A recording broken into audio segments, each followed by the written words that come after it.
ಪವಿತ್ರತೆಯಲ್ಲಿ ಪವಿತ್ರರಾಗಿರ್ತಕ್ಕಂಥದ್ದು, ಪವಿತ್ರತೆಯಲ್ಲಿ ಪವಿತ್ರತೆ ಆಗಿರ್ತಕ್ಕಂಥದ್ದು. ಅವರು ಬರ್ತಾರೆ, ಹೊರಗಡೆ ಬಂದಿದ ತಕ್ಷಣ ಎಷ್ಟು ಖುಷಿ ಆಗುತ್ತೆ ಅಂದ್ರೆ ಜೋರಾಗಿ ಗಾಳಿ ಬೀಸುತ್ತೆ, ಪಕ್ಷಿಗಳೆಲ್ಲ ಪಿಲಿ ಕುತ್ಕೊಂಡು ಮಾರ್ಕೊಂಡು ಹೋಗ್ತಾ ಇದೆ, ಸೂರ್ಯ ಜಾಸ್ತಿ ಬೆಳಕನ್ನ ಆ ಕಡೆಗೆ ಬೀಳ್ತಾ ಇದೆ. ಇದೆಲ್ಲರಿಗೂ ಖುಷಿಯಾಗಿದೆ. ಸಾಲಗಾರ ಭಾಷೆಗಳು ತಂಪಾಡುತ್ತಾ ಇದ್ದಾರೆ. ಆದ್ರೆ ಇರೋರನ್ನ ನೋಡಿ ಸಂತೋಷ ಪಟ್ಟವ್ರು ಯಾರು ಯಾರು ಮಾತಾಡಿ ಪಂಚಭೂತಗಳು ಪ್ರಕೃತಿಯಲ್ಲಿ ಖುಷಿ ಪಡ್ತಾರೆ. ಹಾಗೆ ಅವರು ಬಂದು ಕುಳಿತುಕೊಂಡಾಗ ಶಿಷ್ಯರೆಲ್ಲರೂ ಬರ್ತಾರೆ. ಶಿಷ್ಯರೆಲ್ಲರೂ ಕುಳಿತುಕೊಂಡಾಗ ಆ ಒಂದು ಎಲ್ಲರೂ ಕೂತ್ಕೊಂಡಾಗ ಆ ಪ್ರಶ್ನೆಯನ್ನ ಕೇಳ್ತಾರೆ. ನನಗೆ ಈ ಒಂದು ವಾಸ್ತವಿ ದೇವಿ ಹೇಗೆ ಆದಿಶಕ್ತಿ ಪರಾಶಕ್ತಿಯಾದಳು, ಜಗನ್ಮಾತೆ ಆಗಿರ್ತಕ್ಕಂಥ ಆ ದೇವಿಯ ಚಾರಿತ್ರ್ಯವನ್ನ ನಾನು ತಿಳ್ಕೋಬೇಕು ಅಂತ ತುಂಬಾ ಆಸೆ ಆಗಿದೆ. ಅದಕ್ಕೆ ಆ ಚಾರಿತ್ರ್ಯವನ್ನ ನಮಗೆ ತಿಳಿಸ್ಕೊಡಿ ಅಂತ ಹೇಳ್ಬಿಟ್ಟು ಬೇಗ ಮಹರ್ಷಿಗಳು ಸೇರ್ಕೊಂತಾರೆ. ಹಾಗೆ ಅಂತ ಅಂದ್ಬಿಟ್ಟು ಹೇಳ್ತಾರೆ.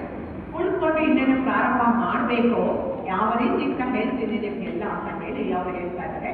ಅಷ್ಟರಲ್ಲಿ ಅವರಿಗೆ ತುಂಬಾ ಆತ್ಮೀಯ ಆಗಿರ್ತಕ್ಕಂಥವ್ರು, ಪೂರ್ಣ ಜ್ಞಾನ ಕೊಡ್ತಕ್ಕಂಥವ್ರು, ತೇಜಸ್ಸು ಕೊಡ್ತಕ್ಕಂಥವ್ರು, ಎಲ್ಲ ಒಂದು ಇದನ್ನು ಸಹ ಪೂರ್ಣವಾದ ಸಾಮರ್ಥ್ಯವನ್ನು ಪಡ್ಕೊಂಡಿರ್ತಕ್ಕಂಥವರು ಬರ್ತಾರೆ. ಬಂದ ತಕ್ಷಣ ಗುರು ಶಿಷ್ಯರ ಸಂಬಂಧ ಹೇಗಾಗುತ್ತೆ ಅಂದ್ರೆ ಅಲ್ಲಿ ಅವರು ಬರ್ತಾರೆ. ಬಂದಿದ ತಕ್ಷಣ ಕಾಲಂಕಾಯ ಮಹರ್ಷಿಗಳಿಗೆ ತುಂಬ ಹೃದಯ ಬರ್ತದೆ. ಆ ಮನದಲ್ಲೇ ಅವರಿಗೆ ಸ್ವಾಗತವನ್ನ ಕೋರ್ತಾರೆ. ಆ ನಗೆಯೇ ಅವರಿಗೆ ಸ್ವಾಗತ ಆಗುತ್ತದೆ. ಅವರ ಮನದಾಳದಲ್ಲಿ ಅವರು ಕೈ ಮುಗಿದ್ದಾರೆ. ಇದು ಯಾರಿಗೂ ಗೊತ್ತಾಗಿಲ್ಲ. ಯಾರು ಗೊತ್ತಾಯ್ತು? ಗುರುಗಳಿಗೆ ಮತ್ತೆ ಆ ಶಿಷ್ಯ ಇಬ್ಬರಿಗೆ ಮಾತ್ರ ಇದು ಗೊತ್ತಾಯ್ತು. ಆವಾಗ ಅವ್ರಿಗೆ ಏನು ಖುಷಿ ಆಗುತ್ತೆ ಅಂದ್ರೆ ಇಂಥ ಒಬ್ರು ಪೂರ್ಣವಾದ ಜ್ಞಾನ ಪಡ್ತಕ್ಕಂತಹ ಒಬ್ಬ ಶಿಷ್ಯ ಈ ಕಥೆಯನ್ನು ಕೇಳಲು ಈ ಸನ್ನಿಧಿಗೆ ಬಂದಿದ್ದಾರೆ ಅಂದ್ರೆ ಇದಕ್ಕಿಂತ ಸಂತೋಷ ಮತ್ತಿನ್ನೇನಿದೆ ಅಂತ ಅಂದ್ಬಿಟ್ಟು ಅವರಿಗೆ ತುಂಬಾ ಆನಂದ ಆಗೋಗುತ್ತೆ. ಅವರ ಮನದಲ್ಲೇ ಅವರಿಗೆ ಧನ್ಯವಾದವನ್ನು ಸಹ ತಿಳಿಸ್ಕೊಳ್ತಾರೆ. ಈಗ ಅವರು ಪ್ರಶ್ನೆಯನ್ನ ಕೇಳಿದ್ರು, ಆದಿಶಕ್ತಿ ಬಗ್ಗೆ ಕಥೆಯನ್ನ ಹೇಳಿಲ್ಲ. ಅವ್ರು ಅದಕ್ಕೆ ಹೇಳ್ತಾರೆ, ಆದಿಶಕ್ತಿ ಪರಾಶಕ್ತಿ ಕನಿಕಾ ಪರಮೇಶ್ವರಿ ಬಗ್ಗೆ ನಾನು ನಿಮಗೆ ಕೇವಲ ಕಥೆ ಹೇಳುವುದಿಲ್ಲ, ಪ್ರತ್ಯಕ್ಷವಾದ ದರ್ಶನವನ್ನೇ ಮಾಡಿಸ್ತೀನಿ ಅಂತ ಹೇಳ್ತಾರೆ. ಏನ್ ಹೇಳ್ತಾರೆ? ಪ್ರತ್ಯಕ್ಷವಾದ ದರ್ಶನ ಮಾಡಿಸ್ತೀನಿ ಅಂತ. ಎಲ್ಲರೂ ಆನಂದ ಆಗುತ್ತೆ. ಎಲ್ಲರೂ ಏಕಾಗ್ರತೆಯಿಂದ ಉಳಿದುಕೊಂಡಿರ್ತಾರೆ. ಕುಸುಮಾಂಬೆ ಕುಸುಮಶ್ರೇಷ್ಠಿ ಅವರು ಮದುವೆ ಆದ ಮೇಲೆ ಇಲ್ಲಿ ಡೀಟೇಲ್ಸ್ ಸ್ವಲ್ಪ ನಂಗೆ 4 ದಿವಸ ಅದು ಸಾಕಾಗೋದಿಲ್ಲ, ಅದಕ್ಕೆಲ್ಲ ಶಾರ್ಟ್ ಮಾಡಿ. ಕುಸುಮಾಂಬೆ ಕುಸುಮಶ್ರೇಷ್ಠಿಗಳು ಅವರಿಗೆ ಮಕ್ಕಳಾಗಿರೋದಿಲ್ಲ. ಮಕ್ಕಳಾಗ್ತಾರೆ ಇದ್ದಾಗ ಗುರುಗಳಾದಂತಹ ಪೂಜ್ಯ ಶ್ರೀ ಭಾಸ್ಕರಾಚಾರ್ಯರ ಬಳಿಗೆ ಹೋಗ್ತಾರೆ. ಆಶ್ರಮಕ್ಕೆ ಕೇಳ್ಕೊತಾರೆ, ಪುತ್ರ ಸಂತಾನವಿಲ್ಲ, ನನ್ನ ಸಂತಾನ ಬೇಕು ಅಂತ ಕೇಳ್ಕೊಂಡಾಗ ಅವರು ಹೇಳ್ತಾರೆ, ನೀವು ಪುತ್ರ ಕಾಮೇಷ್ಟಿ ಯಾಗವನ್ನ ಮಾಡಿ ಖಂಡಿತ ಮಕ್ಕಳಾಗ್ತವೆ ಅಂತ ಹೇಳ್ತಾರೆ. ಆಗ್ಲೇ ತಂದ್ಬಿಟ್ಟು ಪುತ್ರ ಕಾಮೇಷ್ಟಿ ಯಾಗವನ್ನ ಮಾಡ್ತಾರೆ. ಪುತ್ರ ಕಾಮೇಷ್ಟಿ ಯಾಗ ಮಾಡಿದ್ಮೇಲೆ ಅವರಿಗೆ 2 ಮಕ್ಕಳು ಜನಿಸ್ತಾರೆ. ಯಾರ್ಯಾರು? ವಾಸವಿ ದೇವಿ ಮತ್ತೆ ವಿರೂಪಾಕ್ಷ ತಮ್ಮ. ವಾಸವಿ ದೇವಿ 10 ನಿಮಿಷ ಮುಂಚೆ ಕೊಟ್ಟದ್ದು, 10 ನಿಮಿಷ ಲೇಟ್ ಆಗಿ ವಿರೂಪಾಕ್ಷನು ಕೊಡ್ತಾನೆ. ಆ ಅಕ್ಕ ತಂಗಿಯರಿಗೂ ಸಹ ಜನನವಾಗುತ್ತೆ ಒಂದೇ ಸರಿ. ಆ ಆದಿಶಕ್ತಿ ಪರಾಶಕ್ತಿ ಬಂದಿದ್ರಿಂದ ಪ್ರತ್ಯಕ್ಷವಾಗಿ ತಲೆಗೆಳೆದು ಬಂದ್ಬಿಟ್ರು ಭೂಲೋಕಕ್ಕೆ ಬಂದಿದ್ರಿಂದ ಮೇಲೆ ಏನ್ ಮಾಡ್ತಾ ಇದ್ದಾರೆ? ಬ್ರಹ್ಮ, ವಿಷ್ಣು, ಮಹೇಶ್ವರರು, ದೇವತೆಗಳು, ಇಂದ್ರಾದಿ ದೇವತೆಗಳು ಎಲ್ಲರೂ ಸಹ ಪುಷ್ಪಮಳೆಯನ್ನ ಸುರಿಸ್ತಾ ಇದ್ದಾರೆ. ಯಾರಿಗೆ? ವೆರಿ ಗುಡ್ ಮಕ್ಕಳೇ. ವಾಸವಿ ದೇವಿಗೆ ಪುಷ್ಪಮಳೆಯನ್ನೇ ಸುರಿಸ್ತಾ ಇದ್ದಾರೆ. ಎಲ್ಲರೂ ಸಹ ಆನಂದ ಪಡ್ತಾ ಇದ್ದಾರೆ. ಪರಾಶಕ್ತಿ ಆಗಿಕೊಂಡು ಮತ್ತೆ ಅವತಾರ ತಾಳಿ ಬಂದಲ್ಲ ಭೂಲೋಕಕ್ಕೆ ಅಂತ ಎಲ್ಲರೂ ಸಂತೋಷ ಪಡ್ತಾ ಇದ್ದಾರೆ. ತುಂಬಾ ಸಂತೋಷ ಆಯ್ತು. ಆ ದೇವಿ ಹುಟ್ಟೋದಕ್ಕೆ ಮುಂಚೆ ಅದೊಂದು ಹೇಳ್ಬಿಡ್ತೀನಿ, ತುಂಬಾ ಚೆನ್ನಾಗಿದೆ. ಅವಳು ಹೇಗೆ ತನ್ನ ಶಕ್ತಿಯನ್ನ ತೋರ್ತಾಳೆ ಅಂತಂದ್ರೆ, ಒಂದು ಸಾರಿ ಹುಟ್ಟಿದಾಯ್ತು, ಈಗ ಬೆಳೆಯೋದನ್ನ ಮುಂದಕ್ಕೆ ನೋಡೋಣ. ಅವಳು ಹೇಗೆ ಬೆಳೆಯೋದು? ಅವಳೇನ್ ಮಾಡ್ತಾಳೆ? ಮಗುವನ್ನ ಹೀಗೆ ಪಾಲನೆ ಪೋಷಣೆ ಮಾಡ್ತಾ ರಾಜ್ಯದಲ್ಲಿ ಪೆನುಗೊಂಡ ಕ್ಷೇತ್ರ, ಪೆನುಗೊಂಡದಲ್ಲಿ ಇರ್ತಕ್ಕಂಥದ್ದು, ಪೆನುಗೊಂಡ ರಾಜನಾಗಿರ್ತಕ್ಕಂತಹ ಕುಸುಮ ಶ್ರೇಷ್ಠಿಯ ಪುತ್ರಿಯೇ ವಾಸವಿ ದೇವಿ ಆಗಿರ್ತಕ್ಕಂಥದ್ದು. ಅವಳು ತೊಡೆ ಮೇಲೆ ಮಲಗಿಸ್ಕೊಂಡಾಗ ಏನಾಗುತ್ತೆ ಅಂದ್ರೆ ತಾಯಿಗೆ ಆ ಮಗುವಿಗೆ ಎಷ್ಟು ಭಾರ ಇರುತ್ತಪ್ಪ? 300 kg ಇದ್ರೆ ಹೆಚ್ಚು. ಆದ್ರೆ 15 kg ಭಾರ ಇದ್ದಾರೆ. ಯಾರು? ವಾಸವಿ ದೇವಿ ಎಷ್ಟು ಭಾರ ಇದ್ದಾಳೆ? 15 kg ಭಾರ ಇದ್ದಾಳೆ. ಆಶ್ಚರ್ಯ ಆಗೋಗುತ್ತೆ. ಇದೇನಿದು ಹೀಗೆ ಅಂತಂದು ಅವಳಿಗೆ ಭಯ ಆಗುತ್ತೆ, ತಡ್ಕೊಳಕ್ಕಾಗೋದಿಲ್ಲ. ಆವಾಗ ಕುಸುಮ ಶ್ರೇಷ್ಠನ ಮಹಾರಾಜರೇ ಬನ್ನಿ ಬನ್ನಿ ಅಂತ ಕರೀತಾರೆ. ಏನಿರುತ್ತೆ ನೋಡಿ, ನಿಮ್ಮ ಪುತ್ರಿ ಎಷ್ಟು ಭಾರವನ್ನ ಬಿಡ್ತಾ ಇದ್ದಾರೆ, ನನಗೆ ತಡೆಯಕ್ಕೆ ಆಗ್ತಾ ಇಲ್ಲ. ಅಯ್ಯೋ ಅದು ಚಿಕ್ಕ ಅಲ್ವೇ, ಅದ್ಯಾಕೆ ಭಾರ ಬಿಡುತ್ತೆ ಅಂತಂದ್ರೆ, ಇಲ್ಲ ತುಂಬಾ ಭಾರ ಬಿಡ್ತಾ ಇದ್ದಾಳೆ ಅಂತ ಎತ್ಕೊಳ್ಳಿ, ನನ್ನ ಕೈಲಿ ಆಗ್ತಾ ಇಲ್ಲ, ನನ್ನ ಹೃದಯ ನೋವು ಬರ್ತಾ ಇದೆ, ಎತ್ಕೊಂಡಿರ್ತಾರೆ.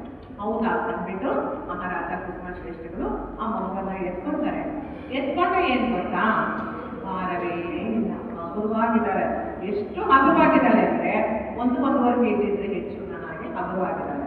ಆಶ್ಚರ್ಯ ಆಗುತ್ತೆ, ಇದೇನಿದೆ ಇವರು ಇಷ್ಟೊಂದು ಭಾರ ಅಂತ ಹೇಳಿದ್ರು. ಈಗ ನಾನು ಎತ್ಕೊಂಡ್ರೆ ಹಗುರವಾಗಿದೆ, ಭಾರವೇ ಇಲ್ಲ, ಏನಿದು ಲೀಲೆ ಅಂತ ಅನ್ಸುತ್ತೆ. ಅವಾಗ ಒಂದು ಸಾರಿ ಆಕಾಶವನ್ನು ವೀಕ್ಷಿಸಿದಾಗ ದೇವವಾಣಿ ಹೇಳ್ತದೆ, ನಿಮಗೆ ಸಾಮಾನ್ಯವಾದ ಮಗು ಹುಟ್ಟಿಲ್ಲ, ಆದಿಶಕ್ತಿ ಪರಾಶಕ್ತಿಯೇ ಧರೆಗಿಳಿದು ಬಂದಿದ್ದಾಳೆ. ಆ ದೇವಿ ಲೀಲೆಯನ್ನ ನಿಮಗೆ ಸೂಕ್ಷ್ಮವಾಗಿ ತೋರಿಸ್ತಾ ಇದ್ದಾರೆ ಅಂತ ಅಂದ್ಬಿಟ್ಟು ದೇವವಾಣಿ ನುಡಿತಾರೆ. ಯಾವ ವಾಣಿ ನುಡಿತು? ದೇವವಾಣಿ ನುಡಿತು. ಹಾಗಾಗಿ ಈಗ ಇವಳ ಲೀಲೆಗಳನ್ನ ನೋಡೋಣ. ಹುಟ್ಟಿದ್ದಾಯ್ತು, ಇವಾಗ ಇವಳ ಲೀಲೆಗಳನ್ನ ನೋಡೋಣ. ಲೀಲೆ ಹೇಗೆ ಅಂತಂದ್ರೆ, ತುಂಬಾನೇ ಇಬ್ರು ಸಹ ಅಕ್ಕ ತಮ್ಮ ಇಬ್ರು ಸಹ ತುಂಬಾ ಆನಂದವಾಗಿ, ಪ್ರೀತಿಯಿಂದ, ಆನಂದವಾಗಿ ಬಹಳ ಚೆನ್ನಾಗಿರ್ತಾರೆ. ಈಗಿನ ಮಕ್ಕಳಾದ ಬರೀ ಜಗಳ ಆಡ್ತಿರ್ತೀರ, ಅವಳು ಹತ್ಕೊಡ್ಲಿಲ್ಲ, ಇದು ಮಾಡ್ತಾ ಮಾಡಿದ್ರು ಅಂತ.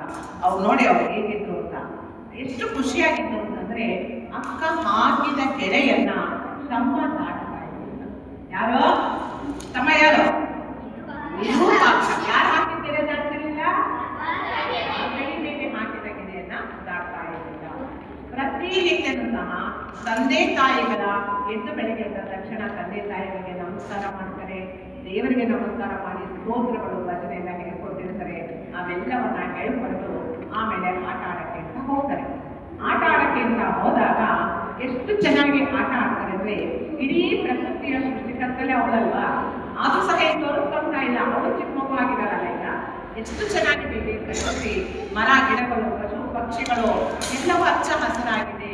ಆ ಗಿಡದ ತುಂಬ ಹೂಗಳು ನೋಡೋದಕ್ಕೆ ಆನಂದವಾಗಿದೆ. ಎಷ್ಟು ಚೆನ್ನಾಗಿದೆ ಅಲ್ವಾ ಇದು? ಆಶ್ಚರ್ಯ ಆಗುತ್ತೆ, ಆಶ್ಚರ್ಯದಿಂದ ನೋಡ್ತಾರೆ. ಅಮ್ಮ ಎಷ್ಟು ಅದ್ಭುತವಾಗಿದೆ ಪ್ರಕೃತಿ ಅಂತ ಇಬ್ರು ನೋಡ್ತಾರೆ.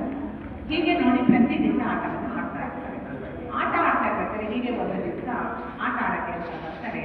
ಬಂದು ಆಟ ಆಡ್ತಾ ಇರ್ಬೇಕಾದ್ರೆ ಅಲ್ಲೇನಾಗುತ್ತೆ ಅಂತಂದ್ರೆ, ಗಿಣಿ, ಯಾವುದೋ ಗಿಣಿ ಏನಾಗೋಗುತ್ತೆ, ಒಂದು ಹದ್ದು ಗಿಣಿಯನ್ನ ಕಚ್ಕೊಂಡ್ಬಿಟ್ಟಿದೆ.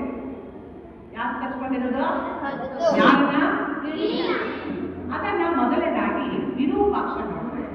ವಿರೂಪಾಕ್ಷ ನೋಡಿದಾಗ ಹೇಳ್ತಾನೆ ವಿರೂಪಾಕ್ಷ, ಅಕ್ಕ ಬಾಯಿ ಬಾಯಿಲೆ ಬಾಯಿಲೆ ಅಕ್ಕ ಏನಾದ್ರು ಅಂತಂದ್ರೆ, ಅಕ್ಕ ನಿಮ್ಗೊಂದು ತೋರಿಸ್ತೀನಿ ಬಾಯಿ ಎಷ್ಟು ಚೆನ್ನಾಗಿದೆ. ಏನು ಅಂತಂದ್ರೆ, ಅಕ್ಕ ನಂಗೆ ಇನ್ನೂ ಕಾಣ್ತಾನೆ ಅನ್ನೋದು. ಅಕ್ಕ ಅಲ್ಲೇ ಅಲ್ಲೇ ಆ ಮರ ಪಕ್ಕದ ನೋಡಕ್ಕ, ನೋಡ್ದೆ ಕಾಣಕ್ಕ, ಅಲ್ಲಿ ನೋಡಕ್ಕ ಅದು ಪಾಪ ಆ ಗಿಣಿ ಮರಿಯನ್ನ ಕಚ್ಕೊಂಡ್ಬಿಟ್ಟಿದೆ. ಪಾಪ ಗಿಣಿ ಒದ್ದಾಡೋಗ್ತದೆ, ವಿಲ ಒದ್ದಾಡೋಗ್ತಿದೆ. ಅದು ಪ್ರಾಣನೆ ಹೋಗ್ಬಿಡುತ್ತಕ್ಕ. ಅಕ್ಕ ಅಕ್ಕ ಏನಾದ್ರೂ ಮಾಡಿ ಅದನ್ನ ರಕ್ಷಣೆ ಮಾಡ್ಬೇಕಲ್ಲ. ಅವಾಗ ಹೋಗ್ಬಿಟ್ಟು, ಹೌದಲ್ವಾ ವಿರೂಪಾಕ್ಷ, ನೀನ್ ಹೇಳೋದು ನಿಜನೇ, ಹೇಗಾಯ್ತು ಇದು ಅಂತ ಹೇಳಿ, ಇದು ಯೋಚನೆ ಮಾಡಬೇಡ, ರಕ್ಷಣೆ ಮಾಡೋಣ ಅಂತ ಹೇಳಿ ಇಲ್ಲಿ ಚೆನ್ನಾಗಿ ಗಮನಿಸ್ಕೊಳ್ಳಿ.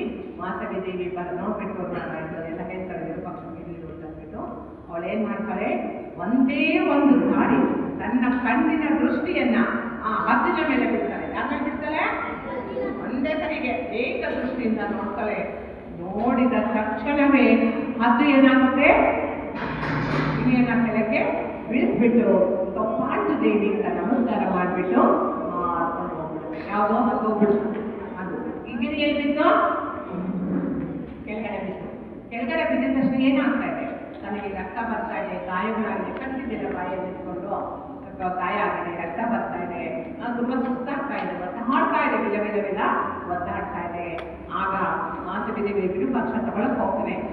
ವಿರೂಪಾಕ್ಷ ಹಾಗೆಲ್ಲ ಮುಟ್ಬೇಡ, ಯಾಕೆಂದ್ರೆ ಅದಕ್ಕೂ ಸಹ ಪ್ರಾಣವಿದೆ, ಜೀವವಿದೆ, ನಮ್ಮಾಗಿದೆ, ಅದಕ್ಕೆ ನೋವಾಗುತ್ತಲ್ವ, ನೋವಾಗಿದೆ ಅಲ್ವಾ, ಅದಕ್ಕೆ ನಿಧಾನವಾಗಿ ಅದನ್ನ ಘೋಷಣೆ ಮಾಡಬೇಕು. ನೋಡು, ನಾನು ಇದನ್ನು ಮಾಡ್ತಾ ಇರ್ತೇನೆ, ನೀನು ಹೋಗ್ಬಿಟ್ಟು ಗಿಡಮೂಲಿಕೆ ಔಷಧಿ ಗೊತ್ತಲ್ವಾ, ಯಾವಾಗ ನಾವು ಮಾಡ್ತೀವಲ್ವಾ, ಏನಾದರೂ ಗಾಯ ಆದರೆ ರಕ್ತ ಬಂದ ಹಚ್ಚೋದಕ್ಕೆ, ಅದನ್ನ ನೀನು ಮಾಡ್ಕೊಂಬ ಹೋಗು ಅಂತ ಹೇಳ್ತಾರೆ. ಸರಿ ಅಂತ ಹೋಗಿ ಮಾಡ್ಕೊಂಡು ಬರ್ತಾರೆ. ತಗೊಂಡು ವಿರೂಪಾಕ್ಷ ತರಿಸ್ತಾರೆ. ಅಕ್ಕ ಅಕ್ಕ ತಂದೆ ನೋಡು ತಂದೆ ನೋಡು ಒಳ್ಳೆಯದಾಗಿರುತ್ತೆ ಹೇಳಿ ಆ ಒಂದು ಗಿಳಿಯನ್ನ ತನ್ನ ಮಧುರವಾದ ಆ ಒಂದು ಹಸ್ತದಲ್ಲಿ ಕೈಯಲ್ಲಿ ಇಟ್ಕೊಂಡು ಸುಂದರವಾಗಿ ಆ ಒಂದು ಗಿಳಿಯ ತಲೆಯನ್ನ ಸವರ್ತಾಳೆ. ಆ ಸವರುವ ವಿಧಾನವೂ ಸಹ ಎಷ್ಟು ಚೆನ್ನಾಗಿದೆ ಅಂದ್ರೆ ಸುಮ್ಮನೆ ಮಲ್ಕೋ ಅಂದ್ರೆ ಆಗುತ್ತಾ ಗಿಳಿ ನಿನಗೆ ತುಂಬಾ ನೋವು ತುಂಬಾ ದುಃಖ ಪಡ್ತಾರೆ, ಅಳಬೇಡ, ಈ ದುಃಖ ಮಾಡ್ತೀನಿ, ಈ ನೋವೆಲ್ಲ ನಾನು ನಿವಾರಣೆ ಮಾಡ್ತೀನಿ ಅಂತ ಹೇಳಿ ಏನ್ ಮಾಡುತ್ತೆ ನೋಡಿ, ಎಲ್ಲೆಲ್ಲಿ ಗಾಯ ಆಗಿತ್ತು ರಕ್ತ ಬರ್ತಿತ್ತು ಅದಕ್ಕೆಲ್ಲ ಏನ್ ಹಚ್ತಾರೆ, ಗಿಡಮೂಲಿಕೆಯ ಔಷಧಿಯನ್ನ ಹಚ್ತಾರೆ. ಹಚ್ಚಿದ ತಕ್ಷಣ ತನಗೆ ತುಂಬಾ ಸಮಾಧಾನ ಆಗ್ಬಿಡುತ್ತೆ. ಸಮಾಧಾನ ಆಗಿ ಬಹಳ ಖುಷಿ ಆಗುತ್ತೆ. ಆ ಸಮಾಧಾನ ಮಾಡಿ ತನಗೆ ಮನೆಗೆ ತಗೊಂಡು ಹೋಗೋಣ ಅಂತ ಹೇಳಿ ಮನೆಗೆ ತಗೊಂಡು ಬರ್ತಾರೆ. ಕುಸುಮಾಂಬೆ ಕುಸುಮ ಶ್ರೇಷ್ಠಿ ತಂದೆ ತಾಯಿ ಹತ್ರ ಬರ್ತಾರೆ. ಬಂದಿದ ತಕ್ಷಣ ವಿರೂಪಾಕ್ಷನಿಗೆ ಏನೇ ಆಸೆ ಅಂತಂದ್ರೆ, ಅಮ್ಮ ಅಮ್ಮ ನಿಮ್ ಬಾಯಲ್ಲಿ ಇವತ್ತೊಂದು ಸತ್ಯ ಹೇಳ್ತೀನಿ, ಇವತ್ತೊಂದು ಅಕ್ಕ ಒಂದು ಪವಾಡನೆ ನಡೆಸ್ಬಿಟ್ಟಿದ್ದಾಳೆ, ಬಾರಕ್ಕ ಹೇಳ್ತೇವಾ, ಅಮ್ಮ ಅಪ್ಪ ಬನ್ನಿ ಹೇಳ್ತೇವೆ. ಏನದು ಏನು ಪವಾಡ ಅಂತಂದ್ರೆ, ನೋಡು ಈ ಗಿಳಿ ಮರಿಗಿಗೆ ಅದಕ್ಕೆ ಮಾತು ಹೇಳ್ತಾರೆ, ವಿರೂಪಾಕ್ಷ ನೀನ್ ಹೇಳ್ಬೇಡ ನಾನೇ ಹೇಳ್ತೀನಿ ಅಂತ ಹೇಳಿ ತಾಯಿ ದೇವಿ ಹೇಳ್ತಾಳೆ. ಈ ರೀತಿ ಆಯ್ತು ಬಂದು ಕರ್ಕೊಂಡ್ ಬಂದಿದ್ದು ಬಿಟ್ಟು ಔಷಧಿ ಮಾಡ್ಕೊಂಡ್ಬಂದು ಈಗ ಈಗ ಆರಾಮಾಗಿದೆ. ಅದಕ್ಕೆ ಈ ಗಿಳಿ ಎಲ್ಲೂ ಹೋಗಲಾಗ್ತಿದೆ, ಎಷ್ಟು ಹಾರಕ್ಕೆ ಬಿಟ್ಟು ಸಹ ನನ್ನ ಕೈ ಮೇಲೆ ಬಂದು ಇಲ್ಲಿ ಕುಳಿತುಕೊಳ್ತಾ ಇದೆ, ಕುಳಿತುಕೊಳ್ತಾನೆ, ಬೆಟ್ಟಿನ ಮೇಲೆ ಬಂದು ಕುಳಿತುಕೊಳ್ತಾ ಇದೆ. ಹೋಗು ಅಂತ ಹೇಳಿದ್ರೆ ಹೋಗ್ತಾನೆ ಇಲ್ಲ.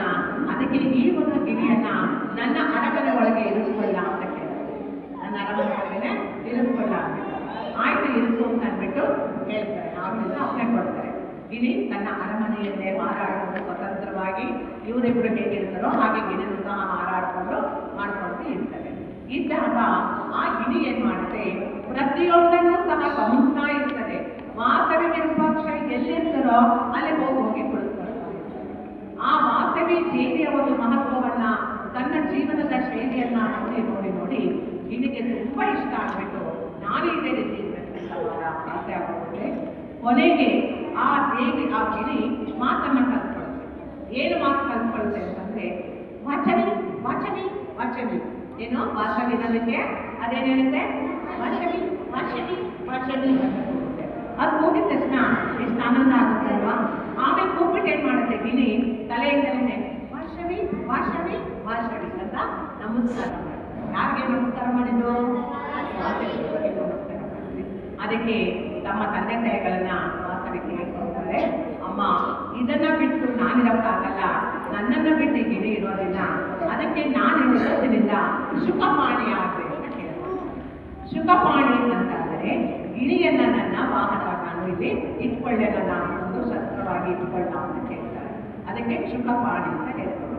ಆಗ್ಲಿ ಅಂತ ಹೇಳ್ತಾರೆ. ಆವತ್ತಿಂದ ವಾಸವಿ ದೇವಿಯ ಒಂದು ದೇವಿಯನ್ನ ನೋಡಿದಾಗ ನೋಡಿ, ಆ ವಾಸವಿ ದೇವಿಯ ಕೈಯಲ್ಲಿ ಏನಿರುತ್ತೆ, ಗಿಳಿಯೂ ಸಹ ಇರುತ್ತೆ. ಒಂದು ಕೈಯಲ್ಲಿ ಕಮಲ, ಇನ್ನೊಂದು ಕೈಯಲ್ಲಿ ಗಿಳಿ, ಇನ್ನೊಂದು ಕೈಯಲ್ಲಿ ಬೇರೆ ವಸ್ತ್ರಗಳು ಇರ್ತವೆ. ಹಾಗಾಗಿ ಈ ಒಂದು ಇದನ್ನ ಈ ರೀತಿ ಆಟ ಆಡಿ ಮತ್ತೆ ಇವರನ್ನ ಎಲ್ಲಿ ಕಳಿಸ್ತಾರೆ, ಗುರು ವಾಸನಾಚಾರ್ಯರ ಆಶ್ರಮಕ್ಕೆ ಕಳಿಸ್ತಾರೆ. ಯಾತಕ್ಕೋಸ್ಕರ ಕಳಿಸಿದ್ರು ಆಶ್ರಮಕ್ಕೆ? ಯಾತಕ್ಕೆ ಹೋಗಿದ್ರು? ಗುರುಕುಲಕ್ಕೆ ಯಾಕೆ ಹೋಗ್ತಾರೆ? ವೆರಿ ಗುಡ್ ಮಕ್ಕಳು. ವಿದ್ಯೆಯನ್ನ ಕಲಿಯೋದಕ್ಕೆ ಗುರುಕುಲ ಆಶ್ರಮಕ್ಕೆ ಹೋಗ್ತಾರೆ. ಹೋದಾಗ ಕೈ ತುಂಬ ಹಣ್ಣು ಇವೆಲ್ಲ ತಗೊಂಡೋಗಿ ಗುರುಗಳಿಗೆ ಕೊಟ್ಟು ನಮಸ್ಕಾರವನ್ನು ಮಾಡಿ ಕುಳಿತುಕೊಳ್ತಾರೆ.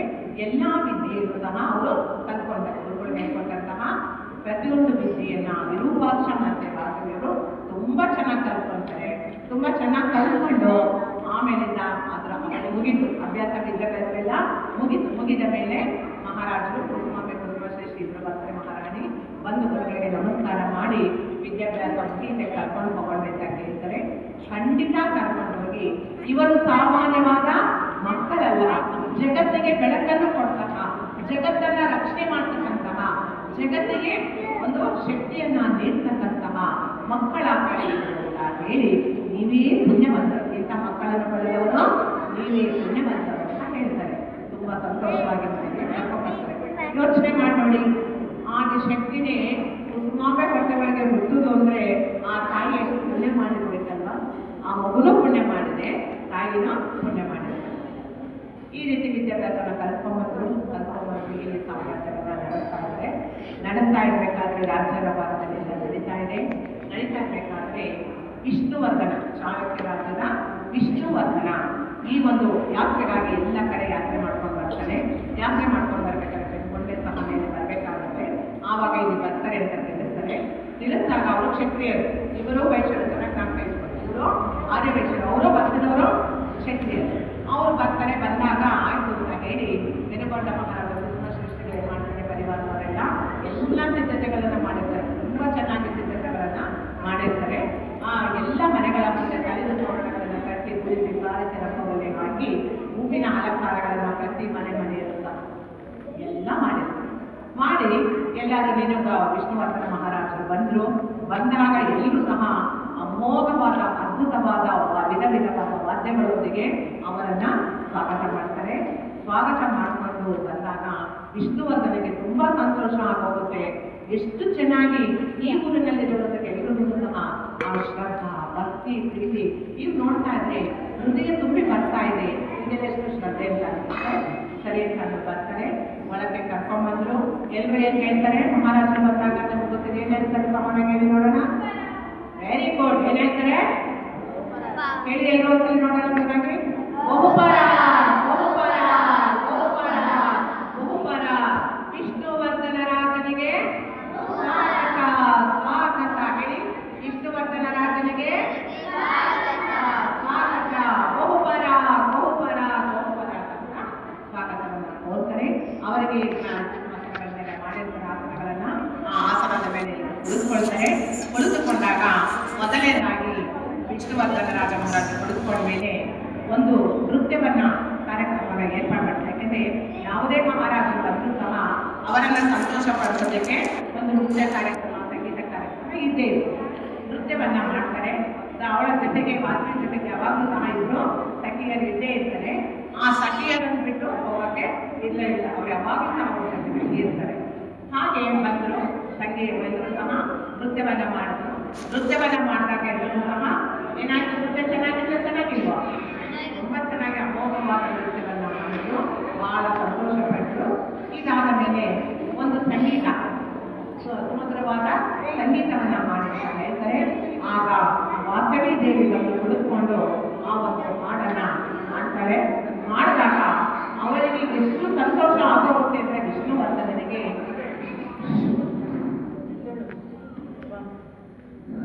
ಇಂಥ ಒಂದು ತ್ರಿಲೋಕ ಸುಂದರಿ, ಇಡೀ ಜಗತ್ತಿನಲ್ಲೇ ಇಂಥ ಸುಂದರಿಯಾಗಿರ್ತಕ್ಕಂಥವಳನ್ನ ಇಲ್ಲಿಯವರೆಗೂ ನಾನು ಯಾವತ್ತೂ ನೋಡೇ ಇಲ್ಲ.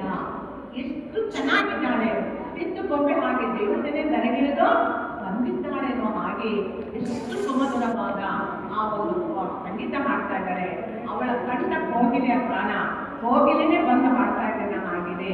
ಮತ್ತೆ ಅವಳ ರೂಪ, ಲಾವಣ್ಯ, ಆ ಒಂದು ಲಕ್ಷಣ ಇವೆಲ್ಲ ನೋಡ್ತಾ ಇದ್ದಾಗ ವಿಷ್ಣುವರ್ಧನನಿಗೆ ಗೊತ್ತಿಲ್ಲದೆ ಏನಾಗುತ್ತೆ ಅಂದ್ರೆ ಅವಳ ಮೇಲೆ ಮೋಹ ಬರುತ್ತೆ. ಏನ್ ಬಂದು ಮೋಹ ಬಂದ್ಬಿಡುತ್ತೆ. ಎಷ್ಟು ಚೆನ್ನಾಗಿರ್ತಕ್ಕಂಥವಳು, ಎಷ್ಟು ಮೋಹ ಬಂತು ಅಂದ್ರೆ ಅವನಿಗೆ ಏನಾದರೂ ಆಗಲಿ ಈ ವಾಸವಿಯನ್ನ ನಾನು ಪಡೆದುಕೊಳ್ಳಲೇಬೇಕು, ನನ್ನ ಪತ್ನಿಯಾಗಿ ಮಾಡಿಕೊಳ್ಳಲೇಬೇಕೆಂಬ ಭಾವನೆ ಯಾರು ಬಂತು? ವಿಷ್ಣುವರ್ಧನನಿಗೆ ಬಂತು. ಹಾಗೆಲ್ಲ ಸಂಗೀತದ ಕಾರ್ಯಕ್ರಮ ಮುಗಿದು, ಉಪಚಾರಗಳೆಲ್ಲ ಮುಗಿದು, ಮುಗಿದ ಮೇಲೆ ಊಟದ ವ್ಯವಸ್ಥೆ ಎಲ್ಲ ಮಾಡಿರ್ತಾರೆ. ಊಟದ ವ್ಯವಸ್ಥೆ ಮಾಡಿದ್ಮೇಲೆ ವಿಶ್ರಾಂತಿಗಾಗಿ ಅವರ ಕೋಣೆಗಳನ್ನು ಏರ್ಪಾಡು ಮಾಡಿರ್ತಾರೆ. ಆ ಇದ್ದಾಗ ವಿಷ್ಣುವರ್ಧನನಿಗೆ ನಿದ್ರೆಯೇ ಬರೋದಿಲ್ಲ. ಯಾಕೆ ಬರೋದಿಲ್ಲ ಹೇಳಿ ನೋಡೋಣ. ವಾಸವಿ ದೇವಿಯ ರೂಪ, ಲಾವಣ್ಯ, ಜ್ಞಾನವನ್ನೇ ನಂಬಿಸ್ಕೊಳ್ತಾ ಇದ್ದಾನೆ. ಅದಕ್ಕಾಗಿ ಅವರಿಗೆ ನಿದ್ದೆನೇ ಬರ್ತಾ ಇಲ್ಲ. ಎಷ್ಟು ನಿದ್ದೆ ಬರ್ತಾ ಇಲ್ಲ ಅಂತಂದ್ರೆ ಕೊನೆಗೆ ಅವನ ಯೋಚನೆಗಳು ಎಲ್ಲೆಲ್ಲಿ ಹೋಗ್ತವೆ ಅಂತಂದ್ರೆ ವಿಷ್ಣುವರ್ಧನ ರಾಜನಿಗೆ ತನ್ನ ಪತ್ನಿ ಇರ್ತಾರೆ, ಮದುವೆ ಮಾಡೋ ವಯಸ್ಸಿನವ ಮಗನೂ ಇರ್ತಾನೆ. ಆದ್ರೂ ಸಹ ಇದು ಯಾವುದರ ಪರಿವಿನ ಜ್ಞಾನವೂ ಅವನಿಗೆ ವಿಷ್ಣುವರ್ಧನನಿಗೆ ಇಲ್ಲವೇ ಇಲ್ಲ. ಅವಳ ಸೌಂದರ್ಯವನ್ನ ನೋಡಿದ ತಕ್ಷಣ ಬಿದ್ದೋಗ್ಬಿಟ್ಟಿದ್ದಾನೆ. ಏನಾದ್ರೂ ಹಾಗೆ ಅವಳು ನನಗೆ ಬೇಕೇ ಬೇಕೆಂಬ ಹಠವನ್ನ ಇಡ್ತಾನೆ. ಮಂತ್ರಿ ಹತ್ರ ಸಮಾಲೋಚನೆ ಮಾಡ್ತಾನೆ. ಇಲ್ಲ ಅದು ಹೇಳ್ತಾರೆ ವಿಷ್ಣುವರ್ಧನ ರಾಜ, ಇದು ನಿಮಗೆ ತಕ್ಕದಲ್ಲ, ನಿಮಗೆ ತಕ್ಕದಲ್ಲ, ಬೇಡ ಇರುತ್ತೆ, ಹೇಳ್ಬೇಡಿ ಅಂತಂದ್ರೆ ನೀನು ನನ್ನ ಹತ್ರ ಮಾತನಾಡಬೇಡ, ನಾನು ಎಷ್ಟು ಹೇಳಿದ ಅಷ್ಟು ಮಾತ್ರ ಮಾಡಬೇಕು, ಹೋಗಿ ಈಗಲೇ ಕುಸುಮಶ್ರೇಷ್ಠಿ ಮಹಾರಾಜರ ಹತ್ರ ಮಾತಾಡ್ಕೊಂಡು ಹೋಗು ಅಂತ ಹೇಳಿ ಗಲಾಟೆ ಮಾಡಿ ಕಳಿಸ್ತಾರೆ. ಮಂತ್ರಿ ವಿಧಿ ಇಲ್ಲದೆ, ಅವನು ಹಿರಿಯರು ಮಂತ್ರಿ ಹಿರಿಯರು ಪಾಪ ಅವರಿಗೆಲ್ಲ ಗೊತ್ತಿರುತ್ತೆ ಯಾಕೆ ವಿಷ್ಣುವರ್ಧನ ಮಹಾರಾಜರಿಂದ ತಪ್ಪು ಮಾಡ್ತಾ ಇದ್ದಾರೆ, ಏನ್ ಮಾಡೋದು ಅಂತ ಹೇಳಿ ಆಗ್ಲಿಂದ ಹೋಗಿ ಹೇಳ್ತಾರೆ. ಹೇಳಿದಾಗ ಶ್ರೇಷ್ಠರಿಗೆ ತುಂಬಾ ಕೋಪ ಬರುತ್ತೆ. ನೀವು ಯಾರ ಮುಂದೆ ಮಾತಾಡ್ತಾ ಇರೋದಿಲ್ಲ, ಪ್ರಜ್ಞೆ ಇದೆಯಾ, ಏನ್ ಮಾಡ್ತಿದ್ದೀರಾ ಅಂತ ನಿಮ್ಗೆ ಗೊತ್ತಾಗ್ತಾ ಇದೆ ಅಂತ ಹೇಳ್ತಾರೆ. ಆದ್ರೂ ಸಹ ಅವ್ರಿಗೆ ಅರ್ಥ ಆಗೋದಿಲ್ಲ. ಇಲ್ಲ ನನಗೆ ಬೇಕೇ ಬೇಕು ಅಂತ ಅರ್ಥ ಹೇಳ್ತಿದ್ದಾರೆ. ಹಾಗಾಗಿ ನೋಡಿ, ನೀವಾಗಿ ನೀವು ಒಪ್ಪಿ ಈ ಮದುವೆ ಮಾಡಿಕೊಟ್ರೆ ನೀವು ಬರ್ಕೊಂತೀರ, ಇಲ್ಲ ಅಂದ್ರೆ ಉತ್ತಮವಾಗುತ್ತೆ ನೋಡಿ ನೀವೇ ಯೋಚನೆ ಮಾಡಿ ಅಂತ ಹೇಳಿ ಅಮಾತ್ಯ ಅಂದ್ರೆ ಮನಸ್ಸಿರ್ತಲ್ಲ ಆ ವಾಪಸ್ ಬರ್ತಾರೆ. ಕುಸುಮಶ್ರೇಷ್ಠರಿಗೆ ದೊಡ್ಡ ಯೋಚನೆ, ಎಂತ ಒಂದು ಯೋಚನೆ ಬಂತು ಇವಾಗ, ಆಕಾಶವೇ ಬಿದ್ದು ಹೋಗ್ಬಿಟ್ಟು ಪಾತಾಳವೇ ಒಮ್ಮೆ ಪ್ಯಾಕೆಟ್ ಬಿಡ್ತಾರೆ, ಅಷ್ಟು ನೋವು ಆಗ್ತಾ ಇದೆ ತಂದೆ ತಾಯಿಗೆ. ಏನ್ ಮಾಡೋದು ತಾಯಿ ಯೋಚನೆ ಮಾಡ್ತಾರೆ. ಕೊನೆಗೆ ವಿಧಿ ಇಲ್ಲ ಅಂತ ಅಂದ್ಬಿಟ್ಟು ವಾಸವಿ ದೇವಿ ಬರ್ತಾರೆ. ಏನು ಅಪ್ಪ ಇದು ಏನು ಆಲೋಚನೆಯಲ್ಲಿ ತೊಡಗಿದಿನ ಅಂತ ಕೇಳಿದಾಗ ಹೀಗೆ ಗಾಂಧಿಜನ್ಮ ಬಂದಿದೆ ಅಂತ ಹೇಳ್ತಾರೆ. ಆಗ ದೇವಿ ಹೇಳ್ತಾರೆ, ಯಾಕೆ ಯೋಚನೆ ಮಾಡ್ತಿದ್ದೀರಾ, ಯಾವುದಕ್ಕೂ ಯೋಚನೆ ಮಾಡಬೇಡಿ, ಇದಕ್ಕೆ ತಕ್ಕ ಪರಿಹಾರವನ್ನ ನಾನು ಕೊಡ್ತೀನಿ. ಯಾವತ್ತಿಗೂ ಸಹ ಯುದ್ಧವನ್ನ ಮಾಡಬೇಕಾಗಿಲ್ಲ, ಶಾಂತಿಯಿಂದಲೇ ಸಮಸ್ಯೆಯನ್ನ ಪರಿಹರಿಸಬೇಕು, ಯಾರಿಗೂ ತೊಂದರೆ ಆಗಬಾರ್ದು. ನಾನು ಹುಟ್ಟಿರುವುದು ಜಗತ್ತಿಗೆ ರಕ್ಷಣೆಯನ್ನು ಕೊಟ್ಟು ಎಲ್ಲರಿಗೂ ಏನ್ ಕೊಡಬೇಕು ಬಂದಿದ್ದೀನಿ, ಸನ್ಮಾರ್ಗದಲ್ಲಿ ಎಲ್ಲರೂ ಉನ್ನತಗೋಸ್ಕರ ಅವತಾರವನ್ನು ತಾಳಿ ಬಂದಿದ್ದೀನಿ, ಅದಕ್ಕಾಗಿ ಯೋಚನೆ ಮಾಡಬೇಡಿ ಅಂತ ಹೇಳಿ ಕೊನೆಗೆ ಒಂದು ಸಭೆಯನ್ನ ಸೇರಿಸ್ತಾರೆ. ಕುಸುಮಾಪೇಶ್ವರಿ ಸಭೆಯನ್ನ ಸೇರ್ತಾರೆ. ಸಭೆ ಸೇರಿದಾಗ ಇಲ್ಲಿ 712 ಜನ ಕುಳಿತಿದ್ದಾರೆ. ಎಷ್ಟು ಜನ? 712 ಜನ ಕುಳಿತುಕೊಂಡಿದ್ದಾರೆ. ಕೆಲವರೆಲ್ಲರೂ ಸಹ ವಾಸವಿಯ ಪರವಾಗಿ ಈ ಮದುವೆ ಖಂಡಿತ ಬೇಡ, ನಮ್ಮ ಶಾಸ್ತ್ರಕ್ಕೆ, ನಮ್ಮ ಧರ್ಮಕ್ಕೆ, ನಮ್ಮ ಮತಕ್ಕೆ ವಿರುದ್ಧವಾದದ್ದು, ಬೇಡ ಅಂತ ಎಲ್ಲರೂ ಒಂದ್ ಕಡೆ ಕುಳಿತುಕೊಂಡಿದ್ದಾರೆ. ಇನ್ ಕೆಲವರು ಅಂತ ಒಬ್ಬ ಸಾಮ್ರಾಜ್ಯ ದೊರೆ ರಾಜ ವಿಷ್ಣುವರ್ಧನ ರಾಜ ಅಂದ್ರೆ ಸಾಮಾನ್ಯವೇ ಅಂತ ದೊಡ್ಡ ಮಹಾರಾಜ ಕೇಳ್ತಾ ಇದ್ದಾಗ ಕೊಟ್ರೆ ಏನು ತಪ್ಪಿಲ್ಲ, ಅವಳು ಸುಖವಾಗಿರ್ತಾರೆ, ನಮ್ಮ ರಾಜ್ಯಕ್ಕೆ ಒಂದು ಒಳ್ಳೆ ಹೆಸರು ಬರುತ್ತೆ, ನಮ್ಮ ರಾಜ್ಯಕ್ಕೆ ಇನ್ನಷ್ಟು ಅಭಿವೃದ್ಧಿ ಆಗುತ್ತೆ ಅಂತ ಹೇಳಿ ಮದುವೆ ಮಾಡಲೇಬೇಕು ಅಂತ ಈ ಒಂದು ವಾದಕ್ಕೆ ಕುಳಿತಿದ್ದಾರೆ. ಏಕೆಂದ್ರೆ ಪರ ವಿರೋಧ ಅಂತೆಲ್ಲ ಆ ರೀತಿ ವಾಸವಿ ಪರವಾಗಿ ಈ ಕಡೆ ಎಲ್ಲ ಕುಳಿತಿದ್ದಾರೆ, ವಾಸವಿ ವಿರೋಧವಾಗಿ ಈ ಕಡೆ ಎಲ್ಲರೂ ಕುಳಿತಿದ್ದಾರೆ. ಕೊನೆಗೆ ವಾದ ವಿವಾದ ನಡೀತಾರೆ. ಈ ಕಡೆಯವರೆಲ್ಲ ಏನ್ ಹೇಳ್ತಾರೆ, ಇಲ್ಲ ಕೊಟ್ಟು ಮದುವೆ ಮಾಡಲೇಬೇಕು ಅಂತ ಹೇಳ್ತಾ ಇದ್ದಾರೆ. ಈ ಕಡೆಯವರೆಲ್ಲ ಏನ್ ಹೇಳ್ತಾ ಇದ್ದಾರೆ, ಏನಾದ್ರೂ ಆಗಲಿ ಧರ್ಮ ಸತ್ಯ ನ್ಯಾಯ ನೀತಿಗಾಗಿ ನಾವು ಹೋರಾಡ್ತೀವಿ, ಯಾವ ಕಾರಣಕ್ಕೂ ಮದುವೆಗೆ ಒಪ್ಪಿಕೊಳ್ಳಲ್ಲ ಅಂತ ಹೇಳ್ತಾರೆ. ಇವರೆಲ್ಲರ ಒಂದು ಇದನ್ನ ಕೇಳಿ ವಾಸವಿ ದೇವಿ ಹೇಳ್ತಾರೆ, ನೋಡಿ ಶೀಲಕ್ಕೆ ಹೆಣ್ಣಿನ ಶೀಲ ಅಂತಕ್ಕಂಥದ್ದು ತುಂಬಾ ಮುಖ್ಯವಾಗಿರ್ತಕ್ಕಂಥದ್ದು. ಆದಿಶಕ್ತಿ ಅವತಾರವಾಗಿರ್ತಕ್ಕಂಥದ್ದು ಪ್ರತಿಯೊಂದು ನೀವು ಆ ಶಕ್ತಿಯನ್ನು ಪ್ರತಿಯೊಬ್ಬರಲ್ಲೂ ಕೊಟ್ಟಿರ್ತಕ್ಕಂಥವಳು. ಶೀಲಕ್ಕೆ ತುಂಬಾ ಪ್ರಾಮುಖ್ಯತೆ ಇದೆ. ಆ ಶೀಲವನ್ನ ಎಂದು ಹೆಣ್ಣು ಹಾಳು ಮಾಡಿಕೊಳ್ಳಬಾರದು, ಇದು ತುಂಬಾ ಮುಖ್ಯವಾಗಿರ್ತಕ್ಕಂಥದ್ದು. ಮತ್ತೆ ಯಾವತ್ತೂ ಯುದ್ಧ ನಡೆಯಬಾರದು, ಕುರುಕ್ಷೇತ್ರ ಆಗಬಾರದು, ಎಲ್ಲವೂ ಸಹ ಶಾಂತವಾಗಿಯೇ ನಡೆಯಬೇಕು. ಯಾರು ತಪ್ಪು ಮಾಡಿದರೋ ಅವರಿಗೆ ಶಿಕ್ಷೆಯನ್ನ ಕೊಡಲೇಬೇಕು. ಅದಕ್ಕಾಗಿ ಈ ಒಂದು ಇವತ್ತು ನಾನು ಹೇಳ್ತಾ ಇದ್ದೀನಿ, ಯಾರು ಯೋಚನೆ ಮಾಡಬೇಡಿ, ಇದಕ್ಕೆ ಒಂದು ಅಂತಿಮ ತೀರ್ಮಾನವನ್ನ ಹೇಳ್ತಾ ಇದ್ದೀನಿ. ಈ ಯುದ್ಧ ನಡೆಯೋದಕ್ಕೆ ಅವಕಾಶ ಖಂಡಿತ ಇಲ್ಲ. ಯಾರು ವಿಷ್ಣುವರ್ಧನನ ಪರವಾಗಿ ಮಾತಾಡಿ ಅದನ್ನೇ ಬೇಕು ಅಂತ ಹೇಳ್ತಿರೋ ಅವರು ಬೇಕಿದ್ರೆ ಕುಳಿತುಕೋಬಹುದು, ಇಲ್ಲಾಂದ್ರೆ ಏನ್ ಹೇಳ್ತಾರೆ ಎದ್ದು ಹೋಗ್ಬೋದು. ನಿಮ್ಮಂತ ಇದಕ್ಕೆ ನಿಮ್ಗೆ ಬುದ್ಧಿ ಇಲ್ಲ, ಜ್ಞಾನವಿಲ್ಲ, ಎಂಥ ಒಂದು ಬರ್ತಕ್ಕಂಥ ಕೈ ಬಂದಷ್ಟು ಬಾಯಿ ಬರಲಿಲ್ಲ, ನನಗೆ ಹಾಳು ಮಾಡ್ಕೊಂಡಿದ್ದೀರಾ, ಏನಾದ್ರು ಮಾಡ್ಕೋಬಹುದು, ನಾವು ನಿಮ್ಮ ಜೊತೆ ಇರೋದಿಲ್ಲ ಅಂತ ಹೇಳಿ 612 ಜನರ ಎಲ್ಲಿ ಹಾಕ್ತಾರೆ, ಹೊರಟೋಗ್ತಾರೆ. ಎಷ್ಟು ಜನ ಎದ್ದೋದ್ರು? 612 ಜನ ಎದ್ದು ಹೋಗ್ಬಿಡ್ತಾರೆ. ಇನ್ನು ಕೊನೆಗೆ ಉಳ್ಕೊಂಡವ್ರು ಎಷ್ಟು? 100ರಲ್ಲಿ 2 ವಾಸಿದೆ, 102 ಜನ ಮಾತ್ರ ಉಳ್ಕೊಳ್ತಾರೆ.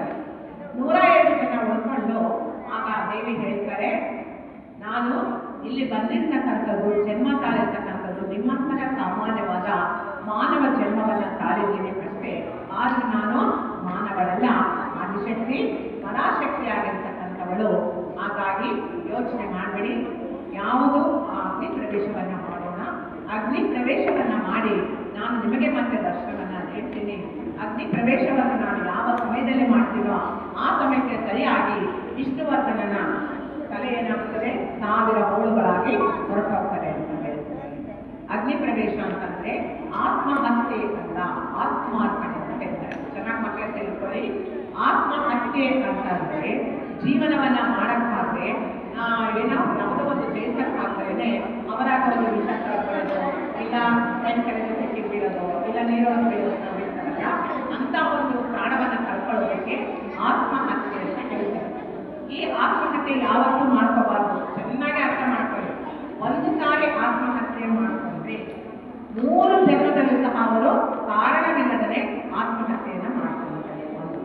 ಎರಡನೇದಾಗಿ ಮುಂದೆ ಎಷ್ಟು ಜನ್ಮಗಳನ್ನ ತಾಳಿದ್ರು, ಎಷ್ಟು ಜ್ಞಾನ ಬಂದರೂ ಸಹ ಅವರು ಪರಮಾತ್ಮನನ್ನ ಪಡೆಯೋದಕ್ಕೆ, ಮೋಕ್ಷವನ್ನು ಪಡೆಯೋದಕ್ಕೆ ಸಾಧ್ಯ ಆಗೋದಿಲ್ಲ. ಅದಕ್ಕೆ ಯಾರು ಯಾವ ಕಾರಣಕ್ಕಾಗಿಯೂ ಆತ್ಮಹತ್ಯೆ ಮಾಡ್ಕೋಬಾರದು. ಇಸಬೇಕು, ಇದು ಇಸಬೇಕು ಹೇಳ್ತಾರೆ.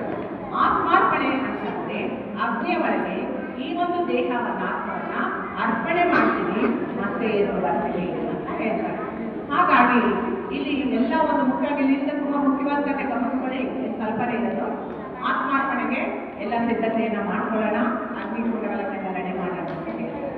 ಆವಾಗ ಎಲ್ಲರೂ ಸಹ ಮೊದಲನೇದಾಗಿ ಕುಸುಮ ಶಕ್ತಿಗೆ ತುಂಬಾ ದುಃಖ ಆಗುತ್ತೆ. ನಾವಿಷ್ಟು ಪ್ರೀತಿಯಿಂದ ಬೆಳೆಸಿದ ಮಗುವನ್ನ ಆತ್ಮಾರ್ಪಣೆಗೆ ಬಿಟ್ಬಿಡದ, ಇನ್ನು ನನ್ನ ಮಗುವೇ ಇರುವ ಆಗುತ್ತೆ. ಆದ್ರೂ ಆದಿಶಕ್ತಿ ಆಗಿರೋದ್ರಿಂದ ನಾವು ಅವಳ ಭಕ್ತರೇ ಹೊರತು ತಂದೆ ತಾಯಿಗಳಲ್ಲ ಅನ್ನೋ ತೀರ್ಮಾನಕ್ಕೆ ಬರಲೇಬೇಕಲ್ವಾ, ಬಂದ್ಬಿಡ್ತಾರೆ. ಬಂದ ಮೇಲೆ ಸಂತೋಷವಾಗಿ ವಾಸವಿ ದೇವಿ ನಿನ್ನ ಜೊತೆ ನಾವು ಸಹ ಆತ್ಮಾರ್ಪಣೆ ಮಾಡ್ತೀವಿ ಅಂತ ಅವರು ನಿಂತ್ಕೊಳ್ತಾರೆ.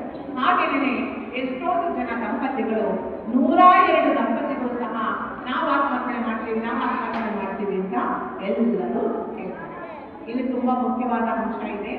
ಕುಸುಮ ಶ್ರೇಷ್ಠಿ ಅಂತ ಏನು ಹೇಳಿದ್ರೆ ಯಾರು ತಂದೆ ಅವರು?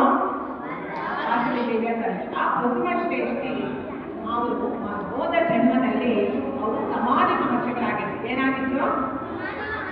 ಸಮಾಧಿ ಮಹರ್ಷಿಗಳಾಗಿದ್ದಾಗ ತುಂಬವಾದ ಘೋರ ತಪಸ್ಸನ್ನ ಮಾಡಿ ಅವರು ವರವನ್ನ ಪಡ್ಕೊಂಡಿರ್ತಾರೆ ದೇವಿಯ.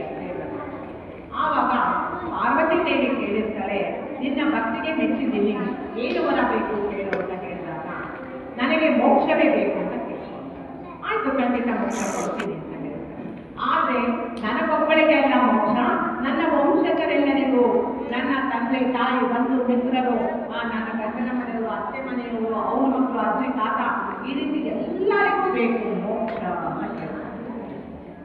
ಆವಾಗ ಪಾರ್ವತಿ ದೇವಿ ಹೇಳ್ತಾರೆ, ಮೋಕ್ಷಾಂತ ಪಡಿಬೇಕಾದ್ರೆ ನಿನ್ನಲ್ಲಿ ತುಂಬಾ ಶುದ್ಧವಾದ ಭಕ್ತಿ ಇರಬೇಕು, ಹೌದಲ್ವೇ? ಶ್ರದ್ಧೆ ಇರಬೇಕು, ಭಕ್ತಿ ಇರಬೇಕು, ಪೂರ್ಣವಾದ ಜ್ಞಾನ ಇರಬೇಕು. ಇವೆಲ್ಲರೂ ಅವರೆಲ್ಲರೂ ಅರ್ಹರಾಗಿಲ್ಲ ಅಲ್ವಾ? ಅರ್ಹರಾಗಿಲ್ಲ. ಹಾಗಾಗಿ ನೀನೊಬ್ಬ ಮಾತ್ರ ಅದಕ್ಕೆ ಅರ್ಹನಾಗಿಲ್ಲ. ಹೇಗೆ ಇಷ್ಟು ಜನಕ್ಕೆ ಕೊಡೋದಕ್ಕೆ ಸಾಧ್ಯ? ಇಲ್ಲ ನಾನು ಅಷ್ಟಕ್ಕೆ ಬೇಕು. ಒಂದು ಯೋಚನೆ ಮಾಡು, ನೀನು ಅಷ್ಟಕ್ಕೂ ಬೇಕು ಮಾಡಿದ್ರೆ ಅವರು ಅಷ್ಟು ಜನರು ಸಹ ನಿನ್ನ ರೀತಿಯಲ್ಲಿ ಶುದ್ಧಾರ್ಥರಾಗಿ ಪೂರ್ಣವಾದ ಆ ಒಂದು ಅಗ್ನಿ ಪ್ರವೇಶಕ್ಕೆ ಅರ್ಹರಾದ್ರೆ, ಅವರಿಗೆ ಆ ಒಂದು ಮೋಕ್ಷವನ್ನು ಪಡೆದ ಅರ್ಹರಾದ್ರೆ ಕೊಡೋದಕ್ಕೆ ಸಾಧ್ಯ ಆಗ್ತದೆ.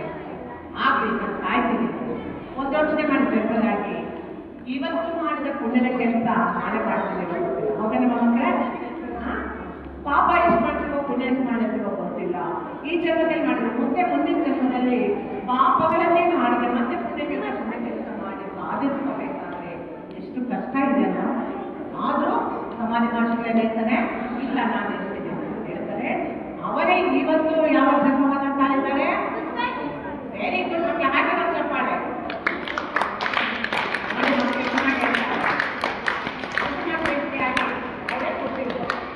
ಇವತ್ತು ಯಾವತ್ತು ಏನು ಸಮಾಧಿ ಮಹರ್ಷಿಗಳು ಇಷ್ಟು ಜನಕ್ಕೂ ಮೋಕ್ಷ ಬೇಕು ಅಂತ ಕೇಳ್ಕೊಂಡಿದ್ರು, ಅವರೇ ಇವತ್ತು 102 ದಂಪತಿಗಳು ಅಗ್ನಿ ಪ್ರವೇಶ ಮಾಡ್ತೀವಿ ಅಂತ ತಯಾರಾಗಿರ್ತಕ್ಕಂಥವರು.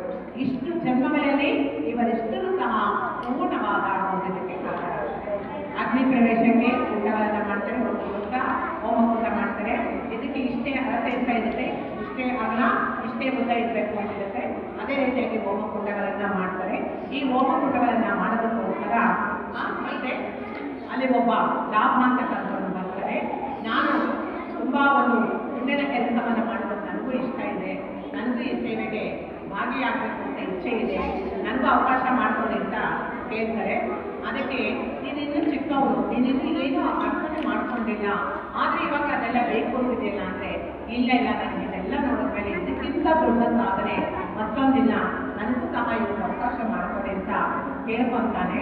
ಅದಕ್ಕೆ ಕೇಳ್ಕೊಂಡಿದ್ದಕ್ಕೆ ಆ ದೇವಿಗೆ ಖುಷಿಯಾಗಿ ವಾಸವಿ ದೇವಿ ಭಾಸ್ಕರಾಚಾರ್ಯರು ಏನ್ ಮಾಡ್ತಾರೆ, ಆಯ್ತು ಹಾಗೆ ಆಗಲಿ ಅಮ್ಮ ಅಂತ ಹೇಳಿ ಆವತ್ತಿನಿಂದ ಪ್ರಪಂಚದಲ್ಲಿ ಪ್ರತಿಯೊಬ್ಬ ವ್ಯಕ್ತಿಯು, ಇಲ್ಲಿ ಜಾತಿ ಮತಗಳ ಭೇದ ಇಲ್ಲ, ಪ್ರತಿಯೊಬ್ಬರಿಗೂ ಸಹ ಲಾಭ ಅನ್ನೋ ಹೆಸರು ಶಾಶ್ವತವಾಗಿ ಬೆಳಿಬೇಕು ಅಂತ ಹೇಳಿ ನಿಮ್ಗೆ ಗಮನ ಇಟ್ಕೊಂಡಿದ್ದೀರಿ ಗೊತ್ತಿಲ್ಲ.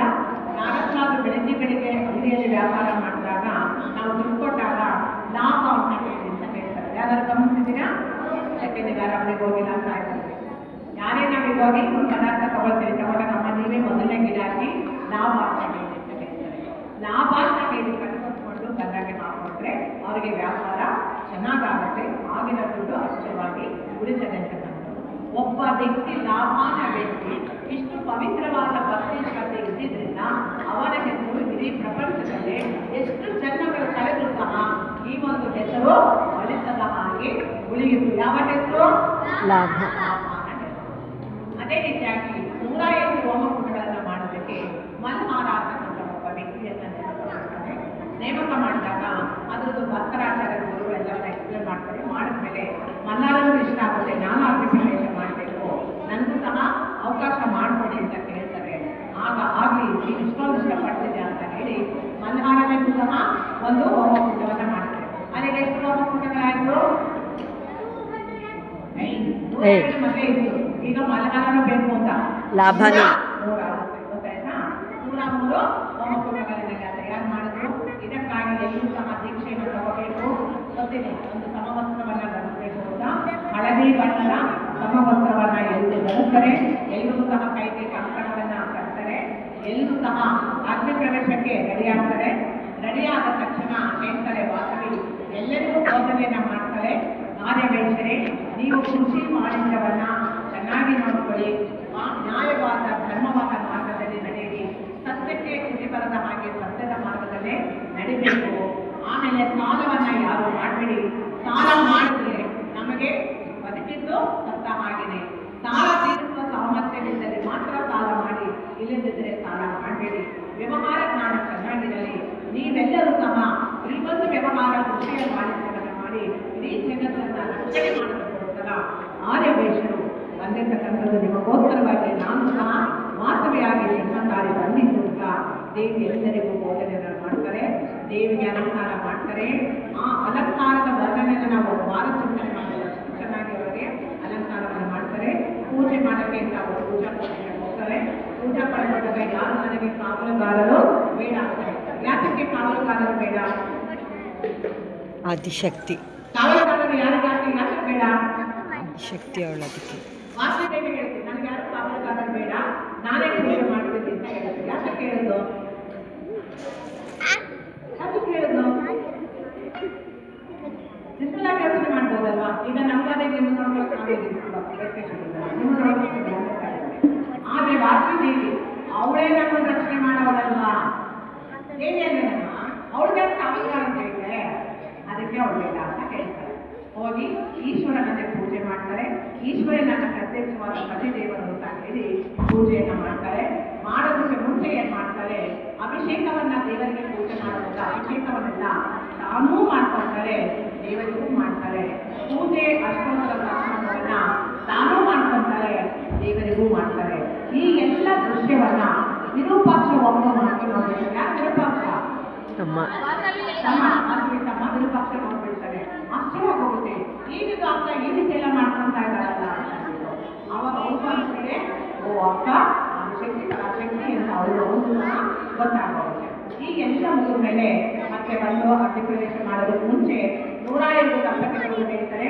ಅಲ್ಲಿ ಹೋಗಿ ದೇವಸ್ಥಾನದಲ್ಲಿ ಮೇಲೆ ಕಲಶ ಗೋಪುರ ಇರುತ್ತೆ, ನೋಡಿದ್ದೀನಮ್ಮ? ಎಲ್ಲಾ ದೇವಸ್ಥಾನಗಳಲ್ಲಿ ಇರುತ್ತಲ್ವಾ, ಮೇಲೆ ತನಕ ಗೋಪುರ ಕಟ್ಟಿರ್ತಾರೆ, ಅಲ್ಲಿ ಮೇಲೊಂದು ಕಲಶ ಇರುತ್ತೆ, ನೋಡಿದ್ದೀರಾ? ಹೇಳ್ತಾರೆ 102 ದಂಪತಿಗಳು ಸಹ ಹೋಗಿ ಆ ಕಳಶದ ದರ್ಶನವನ್ನ ಮಾಡ್ಕೊಂಡು ಬನ್ನಿ. ಆ ಕಳಶದಲ್ಲಿ ಸೂರ್ಯನ ಕಿರಣಗಳು ಬರ್ತವೆ. ಹೇಗೆ ಬರುತ್ತಂದ್ರೆ ಸಾವಿರಾರು ಕೋಟಿ ಕಿರಣಗಳ ಬೆಳಕು ಬರ್ತದೆ. ಆ ಬೆಳಕನ್ನು ತಡೆಯೋದಕ್ಕೂ ಸಾಧ್ಯವಿಲ್ಲ. ಅಂತ ಬೆಳಕಿನ ದೃಷ್ಟಿಯನ್ನ ಯಾರು ನಿಮ್ಮ ಕಣ್ಣಿಗೆ ಬೀಳದೆ ಆ ಒಂದು ದರ್ಶನವನ್ನ ಯಾರು ಮಾಡ್ತಾರೆ ಮಾಡ್ತೀರಾ ಅವರು ಮಾತ್ರ ಶುದ್ಧಾತ್ಮರಾಗಿರ್ತೀರಾ, ಅವರು ಮಾತ್ರ ಅಗ್ನಿ ಪ್ರವೇಶಕ್ಕೆ ಅರ್ಹರಾಗಿರ್ತೀರಾ. ಈಗ ನಾನು ಹೋಗ್ಬಿಟ್ಟು ಅವ್ರಿಗೆ ಗೊತ್ತಿರತ್ತಾ, ನಾನು ನೋಡಿದೆ ನನಗೆ ಕಾಣಿಸ್ತು ಅಂತ ಹೇಳಿದ್ರೆ ನೀವು ಅಗ್ನಿ ಪ್ರವೇಶ ಮಾಡಿದಾಗ ಸುಟ್ಟು ಭಸ್ಮ ಆಗೋಗ್ತೀರಾ, ಮೋಕ್ಷ ಅಂತೂ ದೊರಕೋದಿಲ್ಲ. ಹಾಗಾಗಿ ಎಲ್ಲರೂ ಹೋಗಿ ಆ ದರ್ಶನವನ್ನು ಮಾಡ್ಕೊಂಡು ಬರ್ತಾರೆ. ಆ ಬೆಳಕು ಏನಿದೆ ಅಂತಂದ್ರೆ ಆ ಬೆಳಕು ಸೂರ್ಯನ ಕಿರಣದ ಬೆಳಕು ಬಂದಿದ ತಕ್ಷಣ 102 ದಂಪತಿಗಳಿಗೂ ಸಹ ದಿವ್ಯ ದೃಷ್ಟಿ ಬರುತ್ತೆ. ಯಾವ ದೃಷ್ಟಿ ಬಂತು? ಇದರಲ್ಲಿ ಭಗವದ್ಗೀತೆಯಲ್ಲಿ ಅರ್ಜುನನಿಗೆ ದಿವ್ಯ ದೃಷ್ಟಿಯನ್ನು ಕೊಟ್ಟು ತನ್ನ ದಶಾವತಾರವನ್ನು ತೋರಿಸ್ತಾರೆ ಭಗವದ್ಗೀತೆಯಲ್ಲಿ.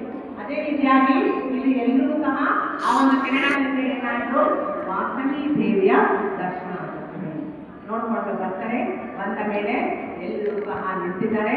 ಆದಿಶಕ್ತಿ ಪರಾಶಕ್ತಿ ಹೇಳ್ತಾರೆ, ಮೊದಲು ನಾನು ಅಗ್ನಿ ಪ್ರವೇಶವನ್ನ ಮಾಡ್ತೀನಿ, ನಂತರ ನೀವೆಲ್ಲರೂ ಮಾಡಿರಂತೆ ಅಂತ ಹೇಳಿ ಮೊದಲನೇದಾಗಿ ಯಾರ ಪ್ರವೇಶ ಮಾಡ್ತಾರೀನಾ? ವಾಸವಿ ದೇವಿ ಈಗ ಅಗ್ನಿ ಪ್ರವೇಶವನ್ನ ಮಾಡ್ತಾ ಇದ್ದಾರೆ. ಎಲ್ಲರೂ ಪೂಜೆ ಮಾಡ್ಕೊಳ್ಳೋಣ. ಆ ದೇವಿ ಆ ಒಂದು ಶಕ್ತಿಗೆ ಕಾಣ್ತಾ ಇದ್ದಾರೆ. ಆ ದೇವಿಯನ್ನು ನಾವು ಎರಡು ಕಣ್ಣುಗಳ ಮನಸ್ಸಿನಲ್ಲೂ ಪೂಜೆ ಮಾಡ್ಕೊಳ್ಳೋದಕ್ಕೂ ಸಾಧ್ಯವಿಲ್ಲ, ಅಷ್ಟು ಚೆನ್ನಾಗಿ ಕಾಣ್ತಾ ಇದ್ದಾರೆ. ಅವಳ ಒಂದು ಕಿರೀಟದ ಒಂದು ಕಾರಣ ಇರ್ತಲ್ಲ, ಆ ರೀತಿ ಅವರು ಕಾಣ್ತಾ ಇದ್ದಾರೆ. ಅಗ್ನಿ ಪ್ರವೇಶವನ್ನ ಮಾಡಿದ್ರು, ಎಲ್ಲರೂ ನೋಡ್ತಾನೆ ಇದ್ದಾರೆ. ಆ ದೇವಿ ಅಗ್ನಿ ಒಳಗೆ ಧುಮುಕಿದ ತಕ್ಷಣ ಏನಾಯ್ತು, ಅಗ್ನಿಯು ಮೇಲಕ್ಕೆ ಬಂತು. ಎಲ್ಲರೂ ಕೂತ್ರು ವಾಸವಿದಿಗೂ ಉಳ್ಕೊಂಡು ಆ ಒಂದು ಬೆಂಕಿಯಿಂದ ಮೇಲೆ ಬಂತು ಅಗ್ನಿ. ಅಗ್ನಿ ಎಲ್ಲ ಮೇಲೆ ಬಂದ್ಮೇಲೆ ದೇವಿಯು ಬರ್ತಾರೆ. ಅಗ್ನಿ ಒಳಗಿಂದ ಯಾರು ಬಂದ್ರು? ದೇವಿಯು ಬರ್ತಾರೆ. ವಾಸವಿದೇವಿ ಕನಕಾ ಪರಮೇಶ್ವರಿ ಬರ್ತಾರೆ. ಎಷ್ಟು ಅವಳಿಗೆ ಭುಜಗಳು ಈಗ ಕೈಗಳೆಲ್ಲವೂ ದಶಾವತಾರ, ಪೂರ್ಣವಾದ ಮಹಿಷಾಸುರ ಮಂದಿರದಿಂದ ನಾವು ಹೇಳ್ತೀವಲ್ಲ, ಆ ರೀತಿ ಪೂರ್ಣವಾದ ಅವತಾರವನ್ನು ತಾನು ಕೊಡ್ತಾರೆ. ಆದಿಶಕ್ತಿ ಅವತಾರವನ್ನು ತಾಳಿ ನಮ್ಮೆಲ್ಲರೂ ಸಹ ದರ್ಶನವನ್ನು ಕೊಟ್ಟಲ್ಲ. ಇವಾಗ ನಮಗೆ ದರ್ಶನವನ್ನು ಕೊಟ್ಟು ಮತ್ತೆ ಎಲ್ಲರಿಗೂ ಬೋಧನೆಯನ್ನು ಮಾಡಿ ನಾಳೆ ಸಮಾಜದಲ್ಲಿ ಮತ್ತೆ ಬೋಧನೆ ಮಾಡಿಬಿಟ್ಟು ಮತ್ತೆ ಅವಳು ಅಗ್ನಿ ಪ್ರವೇಶ ಮತ್ತೆ ಮಾಡಿ ಶಾಂತವಾದ ರೂಪವನ್ನ ತೋರ್ತಾರೆ. ಆ ಶಾಂತವಾದ ರೂಪವನ್ನ ತೋರ್ತಾರಲ್ಲ, ಅದೇ ಇವತ್ತು ಎಲ್ಲ ದೇವಸ್ಥಾನಗಳಲ್ಲಿ ಇರ್ತಕ್ಕಂತಹ ವಾಸವಿ ಕನ್ನಿಕಾ ಪರಮೇಶ್ವರಿ ಅವತಾರ. ಈ 102 ಗೋತ್ರದವರಿದ್ದಲ್ಲ, ಅವರೆಲ್ಲರೂ ಸಹ ಅಗ್ನಿ ಪ್ರವೇಶವನ್ನ ಮಾಡ್ತಾರೆ. ಅವರ ಮಕ್ಕಳು ಮೊಮ್ಮಕ್ಕಳು ಎಲ್ಲರೂ ಸಹ ತುಂಬಾ ನಂಬ್ಕೊಳ್ತಾರೆ. ಆಮೇಲೆ ಅಷ್ಟೇ ಸಂತೋಷ ಪಡ್ತಾರೆ. ಎಲ್ಲರಿಗೂ ಸಾಯುವಾಗ ನನಗೆ ಮರಣ ಬಂತಲ್ಲ ಅಂತ ಭಯ ಪಡ್ತಾರೆ. ಅಂತದ್ರಲ್ಲಿ ಬದುಕಿರುವಾಗಲೇ ಅಗ್ನಿ ಪ್ರವೇಶ ಮಾಡುವ ಪುಣ್ಯವನ್ನು ನಮ್ಮ ತಂದೆ ತಾಯಿಗಳು ಪಡ್ಕೊಂಡ್ ಬಂದಿರಲ್ಲ, ನಮ್ಮ ಅತ್ತೆ ಮಾವ ಪಡ್ಕೊಂಡ್ ಬಂದಿರಲ್ಲ ಅಂತ ಎಲ್ಲರೂ ಸಂತೋಷದಿಂದ ಬೀಳ್ಕೊಡ್ತಾರೆ. ಎಲ್ಲರೂ ಸಹ ಅಗ್ನಿ ಪ್ರವೇಶವನ್ನು ಮಾಡಿ ಮುಗಿತು. ಈಗ ಆದಿಶಕ್ತಿ ಕನಕಾ ಪರಮೇಶ್ವರಿ ಶಾಂತ ರೂಪವನ್ನು ತಾಳಲು ಎಲ್ಲರೂ ಸಹ ನೋಡಿದ್ಮೇಲೆ ಏನ್ ಹೇಳ್ತಾರೆ, बोलो श्री कनिका परमेश्वरी माता की जय।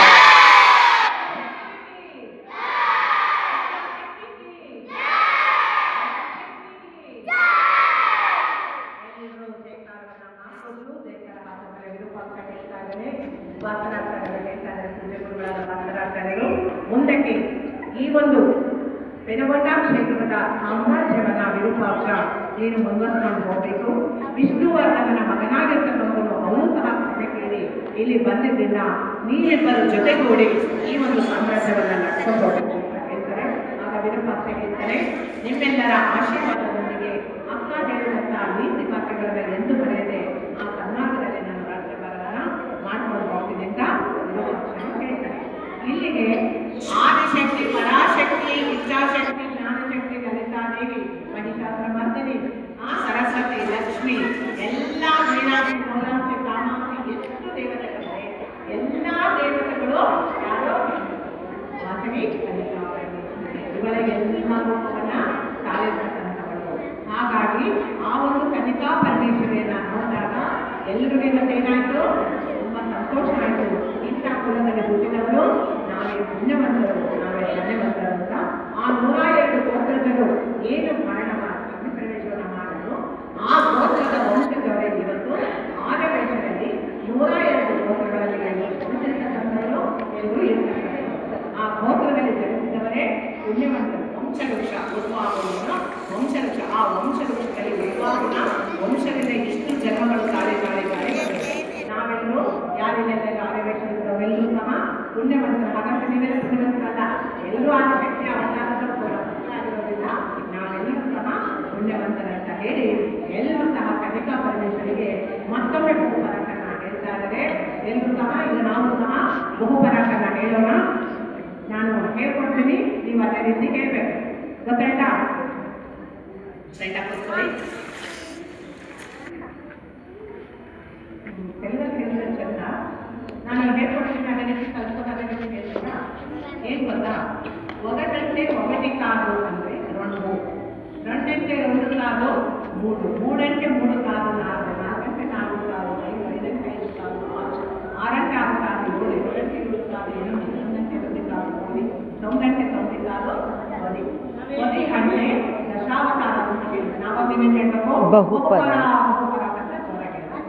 ಅದೇ ರೀತಿ ಒಂದು ಕಟ್ಟ ಹೇಳ್ಕೊಂಡು ಬರ್ತೀವಿ, ಹೇಳ್ಬೇಕು. ಅರ್ಥ ಆಗ್ತಾ ಇವಾಗ ಸೇವಿಕಾ ದೇವರು ಹೇಳ್ತಾರೆ, ಅದನ್ನ ಸರಿನಾ?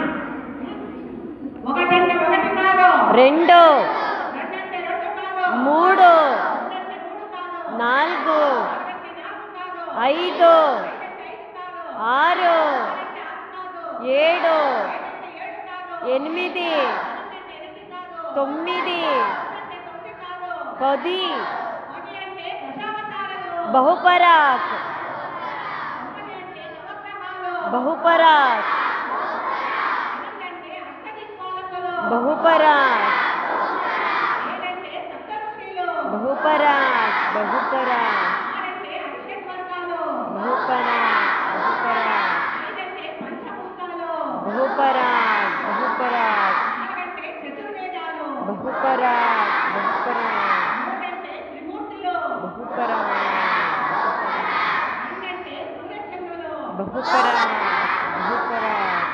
1 అంటే 1 మా వాసవాంబ తల్లి పరమేశ్వరి మాతాకి బహుపరాక్.